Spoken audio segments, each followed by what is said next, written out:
Picture this. It's the summer of 1800 and you're standing in Weymouth, a small seaside town on England's coast. The salt air is thick, the waves are crashing against the shore, but something else is in the air too. Whispers. Dangerous, scandalous whispers that could literally bring down a monarchy. Behind the walls of a private residence, hidden from prying eyes, a 23-year-old princess is going through hell. She's in labor, and her screams are muffled by thick curtains and the sound of the ocean outside. There are no royal doctors, no fancy ladies-in-waiting holding her hand, just a midwife who's been paid to keep her mouth shut, and the terrifying reality that what's happening in this room right now could destroy an entire royal family. When the baby finally comes, it's a boy. But here's the thing. There are no cannon salutes, no church bells ringing across London. Nothing. Instead, this newborn is smuggled out in the middle of the night like some kind of dirty secret. He's listed in the local church records as a foundling, an abandoned baby with no parents. The princess. She goes back to the royal court a few weeks later looking like death warmed over, pale, exhausted, hollow-eyed. And absolutely nobody dares to say a word about what just went down. But the question is hanging there, heavy as a storm cloud. Who the hell was the father? Was it the creepy old guy who was 33 years older than her? Her dad's most trusted servant, a man so ugly that people literally called him hideous, but somehow she'd fallen head over heels in love with him anyway. Or was it something way, way worse?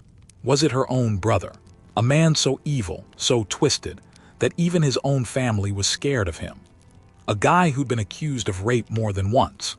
This is the real story of Princess Sophia of the United Kingdom, daughter of King George III, and a scandal so massive, so explosive, that the royal family buried it under layers and layers of silence for almost 200 years. Tonight, I'm gonna blow the lid off this whole thing and tell you the shocking, heartbreaking truth about a woman who paid the ultimate price for one moment of passion, or maybe one moment of absolute horror, in a world that gave her zero power, zero freedom, and zero chance of escape. Listen, this isn't just some story about a princess getting knocked up out of wedlock. This is about a woman who was literally trapped. Her own sisters called their life a nunnery, like they were living in some kind of convent. It was a golden prison where the king's daughters were locked away from the entire world, never allowed to get married, never allowed to fall in love, never even allowed to choose what they wanted to do with their own lives. This is a story about what happens when someone gets so desperate for affection, for any kind of human connection, that they'll risk everything. And it's about a secret that would haunt not just Sophia, but 3 whole generations of her family. To bring you this story, I spent months digging through everything I could find. I'm talking about contemporary court diaries written by guys like Lord Glenbervie and Charles Greville, documents that are preserved in British archives right now. I found personal letters between Princess Sophia and this Major General Thomas Garth, letters that almost disappeared from history completely. I tracked down parish records from Weymouth showing this mysterious foundling baby who was christened in August 1800. I went through documents from the royal collection that shows Sophia's private correspondence with her brothers and sisters. And I read everything modern historians like Flora Fraser, Christopher Hibbert, and other top royal experts have written, because they've finally managed to piece this forbidden story together after all these years. What came out of all that research? A story that's way more complicated and way more tragic than anyone ever imagined. The princess you're about to meet wasn't just some scandal. She was a victim of her time, her family, and a system that was literally designed to crush any woman who dared to want more than the cage they put her in. Over the next 28 minutes, we're gonna take a journey through Princess Sophia's life. We're gonna see her trapped childhood, growing up in the most controlling, restrictive royal household in all of Europe. We're gonna witness her desperate love affair with a man that shocked absolutely everyone who saw them together. We're gonna uncover what really happened during that mystery pregnancy in the summer of 1800, when everything changed forever. We're gonna explore the terrifying alternative theory that her own brother might have been the father. We're gonna see what happened when her secret son discovered the truth decades later and tried to blackmail the royal family.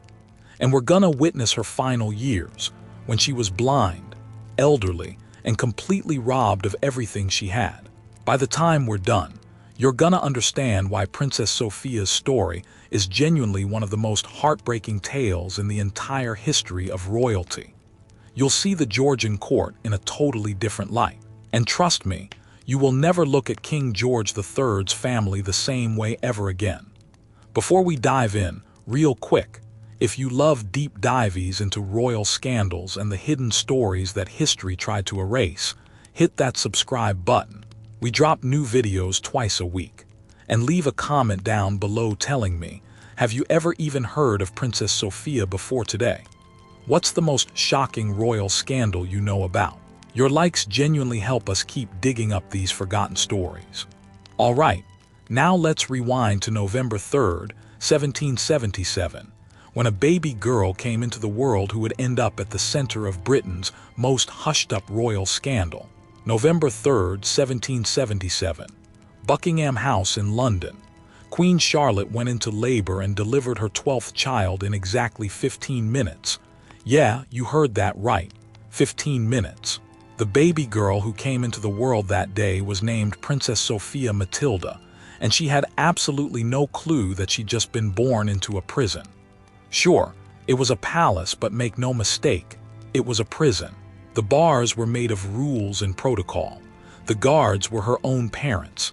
And the sentence, that was gonna last her entire life. At the time Sophia was born, Britain was getting its butt kicked in the American Revolution. Her father, King George III, was so stressed out about losing the American colonies that he didn't even show up for her christening on December 1st at St. James's Palace.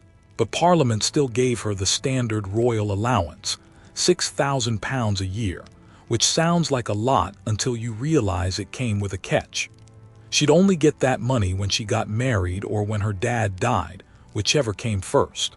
Spoiler alert, she never got married, so she had to wait a really long time for that cash. Little Sophia's early years followed a super predictable routine. She was educated right alongside her sisters by their governess, a woman named Lady Charlotte Finch. She got to see both her parents pretty regularly, and there was time for playing and having fun, even though the royal kids were completely cut off from anyone outside their own family. Sophia, right from the start, was a total bookworm. She devoured English and French literature like crazy. One observer said she had more energy, more imagination, and more sensitivity than all her sisters combined. She was clever, she was sharp, and she had this gift for mimicry that made people laugh. But here's where things get dark. The household she grew up in was rigid as hell. When the king walked into a room, his daughters had to stand up immediately, stay completely silent until he spoke to them first, and they couldn't leave until he gave them permission. Queen Charlotte, trying to be frugal, made the younger princesses wear cheap country-made dresses and eat plain, boring food. It wasn't exactly the glamorous royal life you'd imagine. Sophia's dad, King George, actually preferred his daughters over his sons. He was involved in their upbringing, which was pretty unusual for men back then. He'd show up to their birthday parties, check on how they were doing in their lessons, and genuinely seemed to care.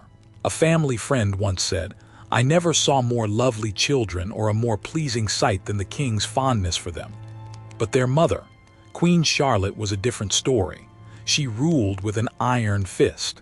The princesses were straight up terrified of her. According to historians, she was not what you'd call warmly maternal. That's putting it nicely. On June 4th, 1792, when Sophia was 14 years old, she made her official debut at court during her father's birthday celebration. She started playing a more public role alongside her sisters. But here's the problem. King George had originally said he was gonna find his daughters nice German husbands when they came of age. He'd even talked about taking them to Hanover to meet eligible princes. But deep down, he never really wanted them to leave. He actually said, quote, I cannot deny that I have never wished to see any of them marry. I am happy in their company, and do not in the least want a separation. And then, to make things worse, in 1788, when Sophia was just 11, the king had his first bout of what they called madness back then. He went completely insane. Sophia later wrote about how scary it was, saying he showed an overkindness, if you can understand that, which greatly alarms me. The king had more episodes of insanity in 1801 and 1804, and every time it happened, any talk of the princesses getting married got shut down completely. Queen Charlotte was petrified that bringing up marriage would push her husband back into madness. Plus, she was exhausted from dealing with his illness and wanted her daughters to stay close to her. So guess what happened? Sophia and almost all of her sisters were forced to spend their entire lives as companions to their mother. They weren't allowed to hang out with anyone outside the royal court. They barely ever came into contact with men except for servants, pages, and attendants. They were constantly chaperoned, watched every second of every day. The girls absolutely hated it. They complained constantly about living in what they called a nunnery. For entertainment, their mother would literally read sermons to them. Sermons, and they'd practice embroidery for hours. That was it. Sophia once wrote that their days were so deadly dull that she wished she could be a kangaroo just to have some freedom. A kangaroo. That's how desperate she was.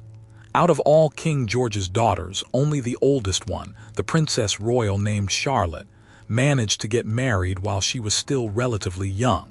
The rest of them had suitors here and there, but Queen Charlotte shot down every single one of them. These girls desperately wanted families and kids of their own. They'd beg their oldest brother, the Prince of Wales, to help them find husbands or at least let them live somewhere other than with their controlling mother. Sophia once jokingly wrote to her brother, "I wonder you do not vote for putting us in a sack and drowning us in the Thames." She was joking, but you can hear the desperation in those words. The Prince of Wales wanted to help, but before he became regent in 1811, he didn't have the power to do much. When he finally did become regent, he increased his unmarried sisters' allowances from £10,000 to £13,000 a year and tried to help them get some independence. But Queen Charlotte was absolutely furious about it, and the Prince Regent had to walk a tightrope, carefully trying to give his sisters a little freedom without completely alienating their mother.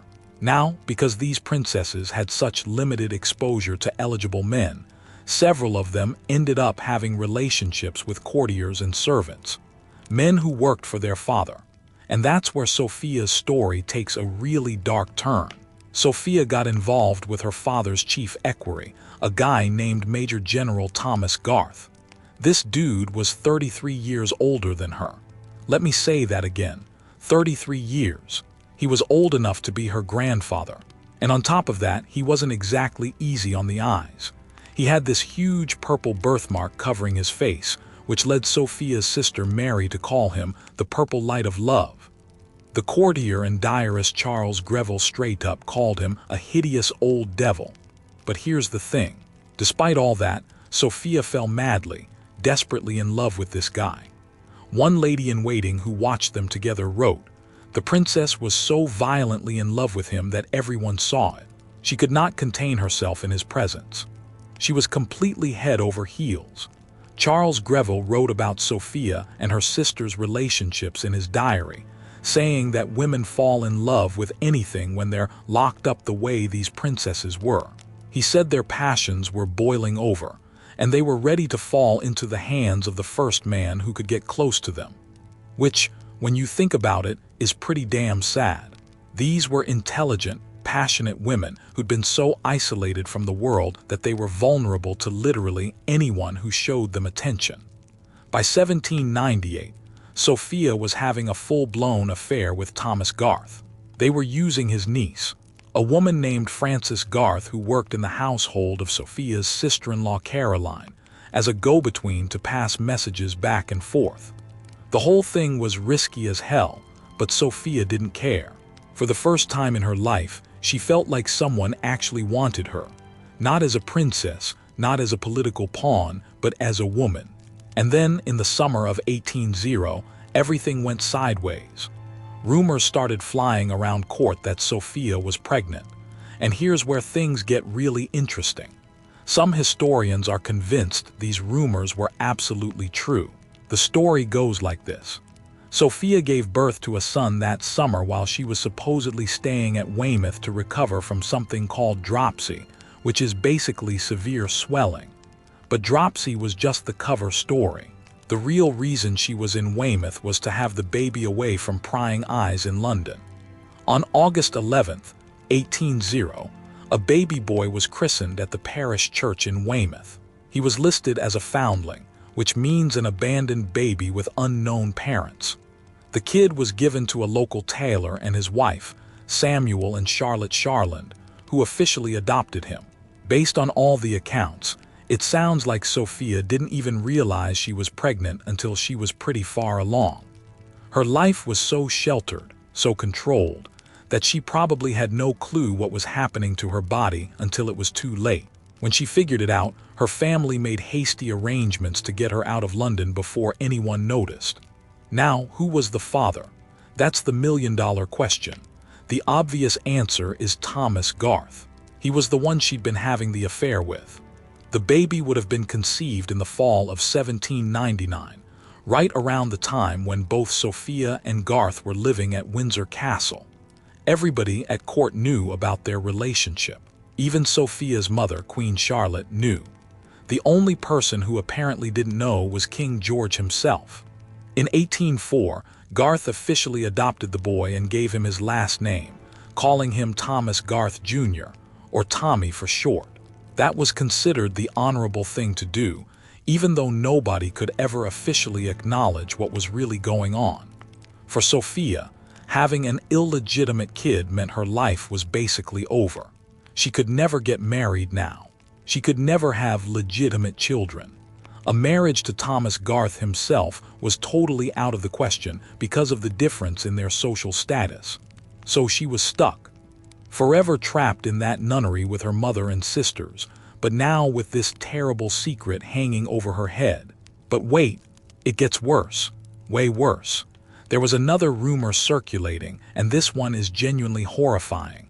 Some people believed that the real father of Sophia's baby wasn't Thomas Garth at all. They thought it was her own brother, Ernest, the Duke of Cumberland. Ernest was one of the most hated men in all of Britain. He had a truly evil reputation, and the British public despised him. And here's why people thought he might be the father. In letters that have since been lost, Sophia apparently complained to Garth about attempts that Ernest had made on her. Attempts. Let that sink in for a second. Given Ernest's reputation with women, which went way beyond just being a womanizer and into territory that we'd call assault today, this accusation isn't hard to believe. Multiple women had accused him of rape while he was serving in the military. The Prince Regent, Sophia's oldest brother, supposedly warned all his sisters never to be alone in a room with the Duke of Cumberland. That's how bad it was. The historian Carl Shaw, in his book Royal Babylon, The Alarming History of European Royalty, discusses the very real possibility that Ernest raped Sophia, citing evidence from Charles Greville's diaries and other sources. Now, here's where we get into the evidence. The baby Tommy had to have been conceived in the fall of 1799. Sophia and Thomas Garth were definitely together at that time. Ernest was also around, but here's the key thing. In those lost letters where Sophia mentioned her brother's attempts, she described them as failed attempts. That's huge. Failed attempts mean he tried but didn't succeed, which would mean Ernest couldn't possibly be Tommy's biological father. But it does prove beyond any doubt that Ernest was a monster who tried to assault his own sister. The rumor about Ernest being the father actually came from within the royal family itself. It was Sophia's sister-in-law, Princess Caroline of Brunswick, who first spread that story. Caroline was married to the Prince of Wales and had her own major issues with the royal family. She was spreading all kinds of gossip, true and false. But the fact that the rumor came from inside the family gave it weight. People took it seriously. And for the rest of Sophia's life, whenever someone mentioned her secret child, there was always that dark question mark hanging there. Was it the old lover? Or was it the evil brother? Most historians today believe Thomas Garth was the father. The timeline fits. The relationship was real, and Garth taking official responsibility by adopting the boy makes sense. But the mere fact that the other possibility existed, that people were even whispering about it, must have been absolute torture for Sophia. Things between Sophia and Garth started falling apart by 1805. See, Garth had a habit of parading little Tommy around Weymouth whenever the royal family was in town. He'd walk around with the kid in public, and it was like he was rubbing it in everyone's faces. Sophia couldn't handle it. She begged him to stop. She wrote him letters pleading with him not to bring the boy around where she might see him.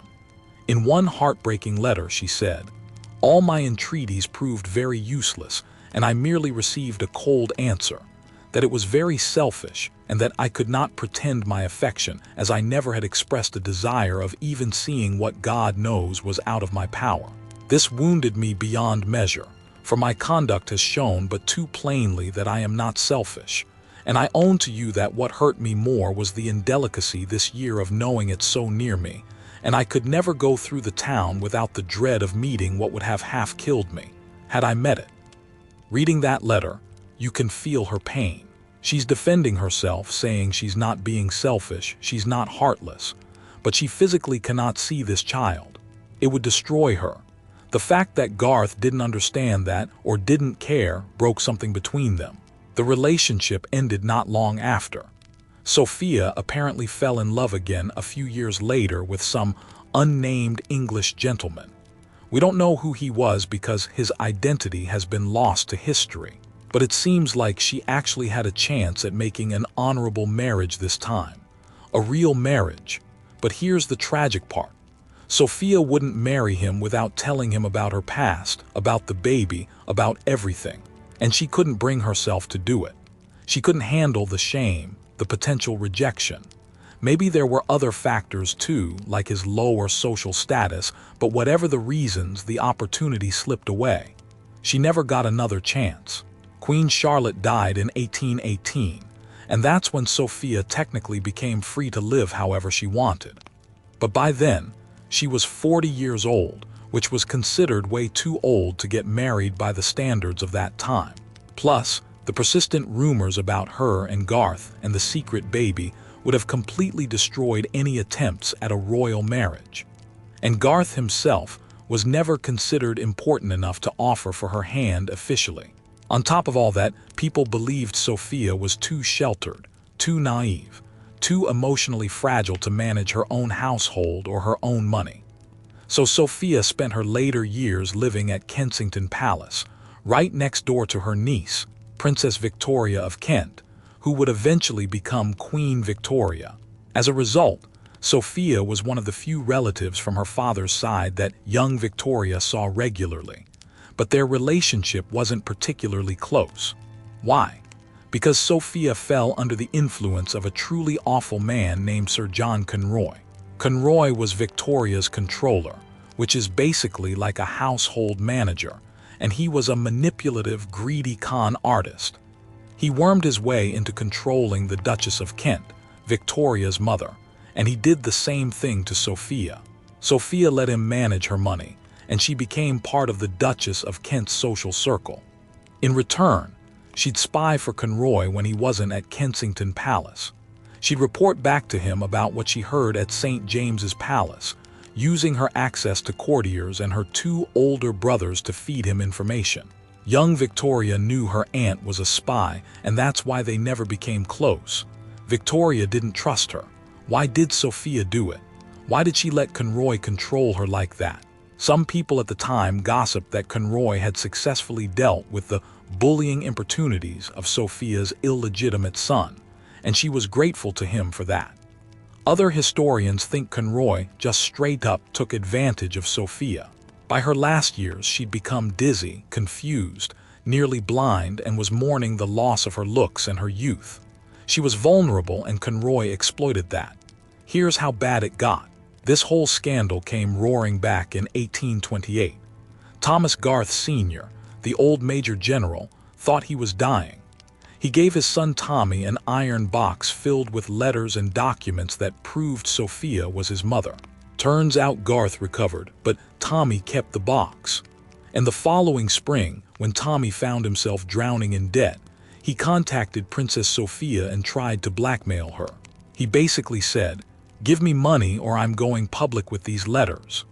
Sophia's oldest brother, who was now King George IV, got his private secretary involved. They offered Tommy £3,000 in exchange for the box and all the documents. But here's where it gets shady. They took the box, but they never actually paid him the money. So Tommy went to the newspapers. The scandal exploded into the press. When Ernest, the Duke of Cumberland, came back to England for a visit, his political enemies used the whole situation to accuse him of being Tommy's real father. It was tabloid madness, 19th century style. King George IV was absolutely furious. Sophia's name was all over the papers, dragged through the mud. Some people defended her, some people attacked her, but Sophia herself, she never said a word. Not in public, not even in her private letters. She stayed completely silent. Tommy Garth kept hassling Sophia for money for the rest of her life. He'd been thrown into debtor's prison, the King's Bench prison in Southwark, back in October 1830. His wife actually died while imprisoned with him in 1835. The guy was desperate, probably willing to do anything to avoid going back to that hellhole. And honestly, you can kind of understand his perspective, even if his methods were terrible. Male royals' illegitimate kids got allowances and financial support all the time. Why shouldn't he get something too? He was the grandson of a king, after all, even if nobody would officially admit it. Meanwhile, Conroy was bleeding Sophia dry financially. Her wealth allowed him to live large. He bought himself a house in Kensington for £4,000, plus 2 other estates for £18,000. And Sophia had no idea how much he was stealing from her. She'd gone completely blind by the late 1830s, and she was increasingly isolated from the outside world. She was particularly terrified of Tommy and his demands. She depended on her niece Victoria for protection, and even though Victoria didn't exactly love her aunt the way Princess Charlotte of Wales had loved Sophia years earlier, Victoria was still kind to her. She let the elderly, blind woman live at Kensington Palace in peace. On the morning of May 27, 1848, Sophia became ill at her residence in Kensington. Her sister Mary came to visit, along with her sister-in-law Queen Adelaide and her nephew-in-law Prince Albert. But Sophia died at 6:30 that evening. She was 70 years old. Her sister Mary was there, along with the Duchess of Kent and the Duchess of Cambridge. When she died, they discovered something absolutely heartbreaking. Conroy had squandered basically all of her money. The princess had virtually nothing left to leave to anyone. She'd been robbed blind, literally and figuratively. Sophia was buried at Kensal Green Cemetery in London, right by the Central Chapel. She'd specifically requested not to be buried at Windsor Castle with the rest of the royal family. Instead, she wanted to be near her brother, Prince Augustus Frederick, the Duke of Sussex, one of the few people who genuinely cared about her. Charles Greville wrote in his diary on May 31st, "The Princess Sophia died a few days ago, while the Queen Victoria was holding the drawing room for her birthday. She was blind, helpless, and suffered martyrdom, a very clever, well-informed woman but who never lived in the world." That last line hits hard. Who never lived in the world. That was Sophia's entire existence summed up. A brilliant, passionate, sensitive woman who was never allowed to truly live. She spent her whole life locked up in that golden cage, desperate for love, for freedom, for any kind of human connection. And when she finally reached out for it, when she finally let herself feel something, it destroyed her. So let's talk about what all this means. What connects every piece of Sophia's tragic story? It's about control. Total, absolute control over women's bodies and women's lives. Sophia lived in an era when women, especially royal women, had zero power over their own destinies. They couldn't choose who to marry. They couldn't choose whether to marry at all. They couldn't control their own money. They couldn't even go for a walk without a chaperone. The king's daughters were treated like valuable possessions, like breeding stock kept locked up until they were needed for political alliances. Sophia understood something crucial. In a world where women had almost no official authority, where every door was closed to them, the only power they had was their relationships with men. Whether those relationships were romantic, sexual, or just emotional, they were the only card these women had to play. But Sophia's relationship with Thomas Garth wasn't a strategic power play. It wasn't calculated. It was just a desperate, lonely woman reaching out for affection from someone, anyone, who made her feel like a human being instead of a political chess piece. The tragedy is that this one choice, this one attempt to feel something real, cost her everything. Her reputation was destroyed. Her chance at marriage was gone. Her son was taken from her, raised by someone else, and then came back decades later to torment her for money. And in her final years, when she was old and blind and helpless, she got manipulated and robbed by yet another man who saw her vulnerability and exploited it. But let's be real here. We're not celebrating the system that did this to her. We're not saying it's great that women were reduced to breeding machines and then discarded when they didn't play by the rules. We're honoring Sophia's intelligence, her resilience, and her courage in trying to find happiness within a system designed to crush her. We're recognizing that she made the best choices she could with the terrible options she had. And we're acknowledging that she refused to be entirely defined by the role they forced on her, even though it cost her dearly. Think about what Sophia endured physically and emotionally. The secret pregnancy and childbirth without proper medical care, giving birth in a hidden room with only a midwife, knowing the baby would be taken away immediately.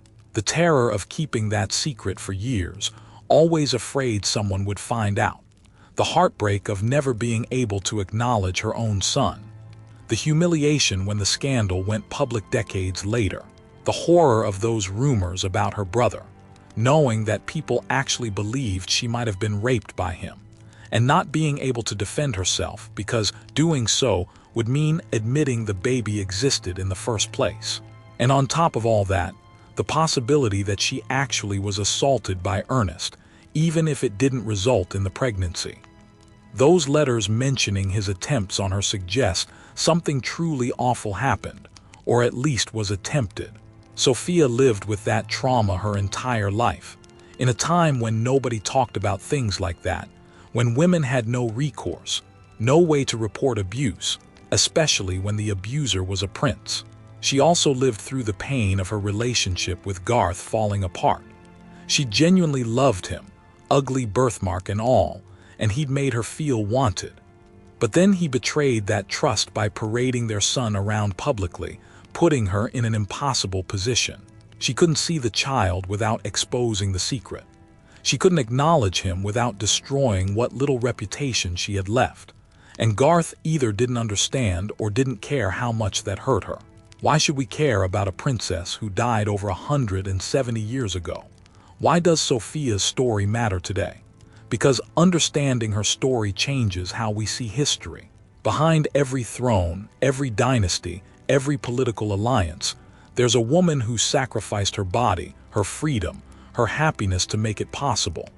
History isn't just about kings and battles and treaties. It's about the women who produced those kings, the women who were used as pawns in political games, the women whose stories got erased or twisted to protect reputations. Sophia's story also reminds us that while we've made incredible progress in women's rights, we're still fighting some of the same battles. Women's reproductive choices are still political battlegrounds. Women's bodies are still treated as public property in so many ways. And women who dare to step outside the narrow roles society assigns them still face brutal consequences.